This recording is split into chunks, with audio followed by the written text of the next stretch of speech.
सभी सनातनियों को मेरा प्यार भरा राधे राधे। 3 तारीख को चंद्र ग्रहण है, जिसकी वजह से होलिका दहन में भी सनातनियों को एडजस्ट करना पड़ रहा है। तो चंद्र ग्रहण प्रारंभ हो रहा है दोपहर में 3:20 से शाम को 6:47 तक इसका पूरा टाइमिंग रहेगा।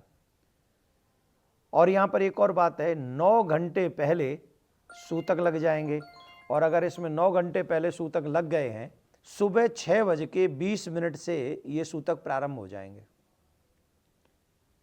तो जिन माता बहनों को प्रसाद बनाना है या घर वालों को भोजन बनाना है, सूतक काल से पहले ही व्यवस्था करनी पड़ेगी। यहाँ हम बता दें कि बच्चों को,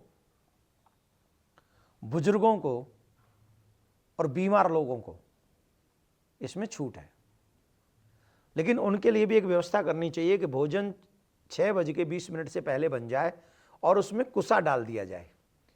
कुसा डाल दिया जाए, फिर वो बच्चे कभी भी उस भोजन को लें तो वो सूतक का असर उस भोजन पे नहीं होगा। ये तो मैंने बता दिया एक सरल सा बात जो आपके यूज़ में आएगी, पर ग्रहण के समय ये याद रखना चाहिए। अब दूसरा प्रश्न ये उठता है कि हमने कहा 3:20 से ये ग्रहण शुरू हो रहा है, तो 3 बजे कौन सा चंद्रमा निकलेगा? आप सोच रहे होंगे कि 3 बजे तो चंद्रमा नहीं निकलता, फिर ग्रहण कहां से होगा? तो स्थिति यह है कि जहां से ये चंद्र ग्रहण प्रारंभ हो रहा है वहां रात्रि है, और जब हमारे यहां चंद्र निकलेगा तो ऑलरेडी उस ग्रहण से, उस राहु के प्रहार से ग्रसित होगा और हमें पूर्ण ग्रहण वाले चंद्रमा का ही दर्शन होगा, मतलब उतरते हुए चंद्रमा का ग्रहण का दर्शन होगा। तो दर्शन अगर होगा सूर्यास्त के बाद, जहां जहां सूर्यास्त के समय थोड़ा सा चेंजेज होंगे, तो जहां चेंजेज होंगे टाइम के हिसाब से उनको ग्रहण का दर्शन तो होगा। इसका मतलब जहां दर्शन होगा वहां सूतक भी मान्य होंगे, पूरा काल मान्य होगा।